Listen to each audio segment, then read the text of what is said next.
ਜਿਹੜੇ ਮਾਸਕ ਪਾਏ ਹੋਏ ਪਰਸਨੈਲਿਟੀ ਤੁਹਾਨੂੰ ਨਜ਼ਰ ਆ ਰਹੇ ਨੇ ਵਾਈਟ ਸ਼ਰਟ ਵਿੱਚ, ਇਹਨਾਂ ਦਾ ਨਾਮ ਹੈ ਅਹਿਮਦ ਸ਼ੇਰ ਗੋਂਦਲ, ਜੋ ਕਿ ਨਵੇਂ ਅਸਿਸਟੈਂਟ ਕਮਿਸ਼ਨਰ ਖਾਰੀਆਂ ਤਾਇਨਾਤ ਹੋ ਚੁੱਕੇ ਨੇ ਤੇ ਇਸ ਟਾਈਮ ਪਹੁੰਚ ਆਏ ਨੇ ਲਾਲਾ ਮੂਸਾ ਮੇਨ ਬਾਜ਼ਾਰ ਦਾ ਵਿਜ਼ਿਟ ਕਰਨ ਕਿ ਕਿਹੜੇ ਆਪਰੇਸ਼ਨ ਕਿੱਥੋਂ ਤੱਕ ਪਹੁੰਚੇ ਨੇ ਤੇ ਨੈਕਸਟ ਆਉਣ ਵਾਲੇ ਆਪਰੇਸ਼ਨ ਕਿਹੜੇ ਕਰਨੇ ਨੇ। ਉਹਨਾਂ ਸਾਰਿਆਂ ਦੀ ਬਰੀਫਿੰਗ ਦੇ ਰਹੇ ਨੇ।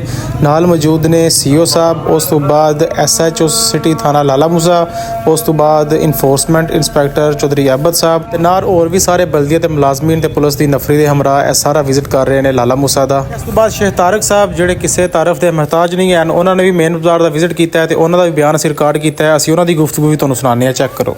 ਮਤਲਬ ਸ਼ਹਿਰਾਂ ਵਿੱਚ ਉਹੀ ਕੰਮ ਕਰਨਾ ਜਿਹੜਾ ਕਾਨੂੰਨੀ ਹੋਣਾ ਹੈ। ਅਸੀਂ ਜਿਹੜਾ ਨਾ ਕਾਨੂੰਨ ਦੀ ਪਾਬੰਦੀ ਕਰੋ। ਹਾਂਜੀ, ਜਿਹੜਾ ਉਹਨਾਂ ਨਿਸ਼ਾਨ ਲਾਏ ਨੇ ਉਹਦੇ ਤੋਂ ਅੱਗੇ ਨਾ ਆਵੋ। ਨਿਸ਼ਾਨ ਲਾ ਦਿੰਦੇ ਨੇ ਮੇਰੀ ਮਤਲਬ ਸ਼ਹਿਰਾਂ ਨੂੰ ਕਹਿੰਦੇ ਆ ਜਾਂ ਜਿਹੜਾ ਵੀ ਰੇੜੀਆਂ ਦੇ ਜਿਹੜੇ ਵੀ ਮੁਤਲਕਾ ਹੈ ਨੇ ਉਹਨਾਂ ਨਾਲ ਕਰਦੇ ਆ ਕਿ ਰੇੜੀਆਂ ਦੇ ਨੂੰ ਕਿਉਂਕਿ ਬਾਜ਼ਾਰਾਂ ਦੀ ਰੌਣਕ ਵੀ ਬਰਕਰਾਰ ਰੱਖਣੀ ਹੈ। ਜੀ ਲੇਕਿਨ ਉਹਨਾਂ ਦਾ ਦਿਲ ਕਰਦਾ ਕਿਸੇ ਬੰਦੇ ਦਾ ਨਹੀਂ, ਮੈਨੂੰ ਪੱਕਾ ਯਕੀਨ ਹੈ ਨਾ ਇਹਨਾਂ ਦਾ ਦਿਲ ਕਰਦਾ ਨਾ ਉਹਨਾਂ ਦਾ ਤੁਹਾਡੇ ਨਾਲ ਕੋਈ ਜਾਤੀ ਹੋਵੇ, ਉਹਨਾਂ ਦਾ ਆਪਣਾ ਦਿਲ ਦੁਖਦਾ, ਮੈਨੂੰ ਪੱਕਾ ਯਕੀਨ ਹੈ।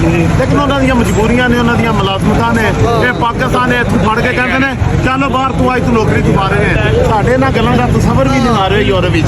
ਉਹਨਾਂ ਦੀਆਂ ਆਪਣੀਆਂ ਮਜਬੂਰੀਆਂ ਨੇ, ਮੈਨੂੰ ਪਤਾ ਸਾਰਾ। ਪਤਾ ਕੀ ਹੈ, ਸਾਨੂੰ ਬੜਾ ਖੁਸ਼ੀ ਹੁੰਦੀ ਹੈ ਕਿ ਇਹਨਾਂ ਨੂੰ ਉੱਤੋਂ ਆਰਡਰ ਨੇ ਇਹ ਸਾਡੇ ਨਾਲ ਬਹੁਤ ਕੋਆਪਰੇਟ ਕਰਦੇ। ਪਤਾ ਮੈਨੂੰ ਸਾਰੀ जैसा कि तुम देख सकते हो मेन बाजार की सूरत आ ते नवे एसी साहब भी तैनात हो चुके हैं ते नैक्सट आने वाले जिन्ने भी ऑपरेशन ने सारिया की अपडेट अगर तुम जाननिया ने तो यह TikTok page Adnan Bhatt 170 follow करो, इस वीडियो को शेयर करो, अच्छे कमेंट करो, अपनी राय के मुताबिक कमेंट कर दो। मिलते हैं तो नैक्सट वीडियो, तब तक के लिए अल्लाह हाफिज़।